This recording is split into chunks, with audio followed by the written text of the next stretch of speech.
Bismillahirrahmanirrahim. Assalamualaikum warahmatullahi wabarakatuh. Alhamdulillahirabbil alamin. Hamdan wa syukranillah. Segala puji bagi Allah Subhanahu wa taala. Pada kesempatan hari ini, atas nikmat karunia-Nya kita kembali dipertemukan dalam pembelajaran pendidikan agama Islam. Salawat beserta salam mudah-mudahan terlimpah curahkan kepada Nabi kita, Nabi Muhammad sallallahu alaihi wasallam. Sabahul khair. Kaifa halukum? Syukran. Bagaimana kabar hari ini kelas 4? Mudah-mudahan sehat selalu ya, dalam lindungan Allah Subhanahu wa taala. Amin amin ya rabbal alamin. Pada pekan lalu, teman-teman kelas 4 telah melaksanakan penilaian harian ke-1. Mudah-mudahan ya hasilnya memuaskan ya, tentunya bagi yang mengerjakan dengan sungguh-sungguh. Pastinya ya kelas 4 semuanya telah mengerjakan dengan sungguh-sungguh. Pada pertemuan hari ini kita akan membahas tentang berwudu dan tayamum. Pak, kok nggak Asmaul Husna dulu? Iya, tidak apa-apa ya, kita bahas tayamum dan wudu ya. Jadi kita hari ini akan membahas tayamum dan berwudu. Kemudian pekan yang akan datang kita akan bahas tentang mandi wajib. Kemudian baru kita akan membahas tentang Asmaul Husna. Baik teman-teman semuanya, sebelum kita membahas tentang wudhu dan tayamum, mari kita berdoa terlebih dahulu. Sikap berdoa, angkat kedua tangan kita ya.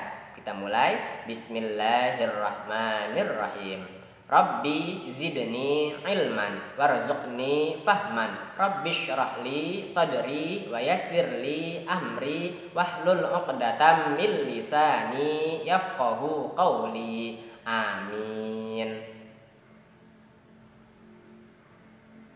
Pembahasan wudhu kali ini kita mulai dari pengertian wudhu terlebih dahulu ya. Tentunya teman-teman kelas 4 sudah tahu ya apa itu wudhu. Iya, wudhu adalah membasuh anggota badan tertentu menggunakan air yang suci dan mensucikan sesuai ketentuan syariat Islam dengan tujuan untuk menghilangkan hadas kecil.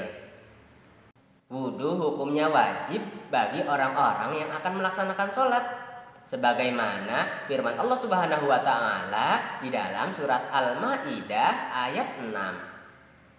A'udzu billahi minasy syaithanir rajim. Bismillahirrahmanirrahim.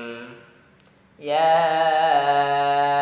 ayyuhalladzina amanu idza qumtum ilas sholati faghsilu wujuhakum wa aydiyakum ilal marafiq wamsahu biru'usikum wa arjulakum ilal ka'bayn.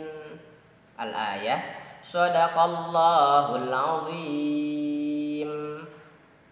Ya ayyuhalladzina amanu, hai orang-orang yang beriman, idza qumtum ilas sholati, apabila kamu hendak melaksanakan sholat, apabila kamu hendak mendirikan sholat, faghsilu wujuhakum, basuhlah wajahmu, wa aydiyakum ilal marafiq, dan tanganmu sampai ke siku, wamsahu, dan sapulah rambutmu, kepalamu, wa arjulakum ilal ka'bain, dan kakimu sampai kedua mata kaki. Ini adalah perintah Allah Subhanahu wa taala agar kita berwudu sebelum melaksanakan sholat.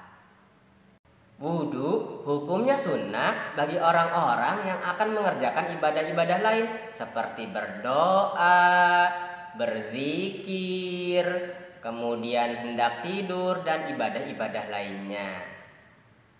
Setelah kita membahas pengertian wudhu, selanjutnya kita akan membahas tentang rukun atau fardu wudhu. Rukun wudhu adalah sesuatu yang wajib dilakukan ketika wudhu. Apabila tidak dilaksanakan, maka wudhunya menjadi batal. Rukun wudhu atau fardu wudhu jumlahnya ada 6. Yang pertama, niat. Yang kedua, membasuh muka. Kemudian yang ketiga, membasuh tangan hingga ke siku.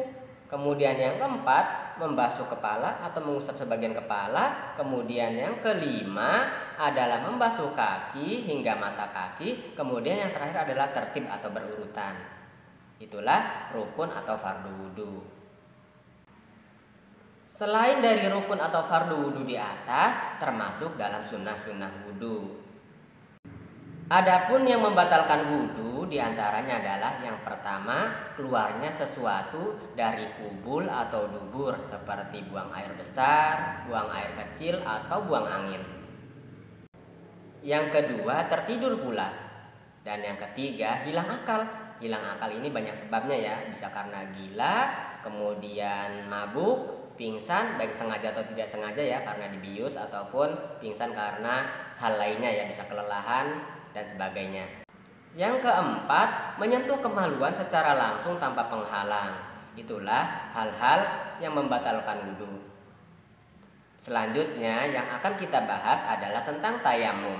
Tayamum adalah mengusap wajah, tangan hingga ke siku menggunakan tanah atau debu yang suci dengan niat bersuci. Tayamum berguna sebagai pengganti wudhu apabila tidak menemukan air atau karena ada alasan tertentu seperti sakit yang tidak membolehkan terkena oleh air. Adapun rukun tayamum, yang pertama adalah niat, kemudian yang kedua membasuh muka, kemudian yang ketiga membasuh tangan hingga ke siku, dan yang keempat adalah tertib. Sedangkan yang membatalkan tayamum adalah semua yang membatalkan wudhu. Jadi yang membatalkan wudhu ya, semua hal yang membatalkan wudhu membatalkan tayamum.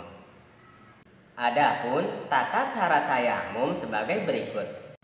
Yang pertama, letakkan kedua tangan kita di atas tanah yang suci atau di atas debu yang suci, kemudian ditiup, kemudian usapkan ke wajah, kemudian kita tempelkan kembali ke tanah yang suci, kemudian usap tangan hingga ke siku. Nah, itulah tata cara tayamum. Demikian materi yang dapat disampaikan terkait berwudu dan tayamum. Mudah-mudahan bisa dipahami ya. Apabila ada yang belum paham, boleh ditanyakan ke Pak Syahri. Mari kita tutup pertemuan hari ini dengan bersama-sama membaca hamdalah dan doa kafaratul majlis.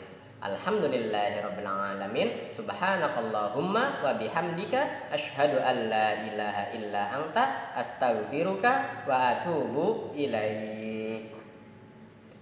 Kurang lebihnya mohon maaf. Assalamualaikum warahmatullahi wabarakatuh. Syukran, ila liqa.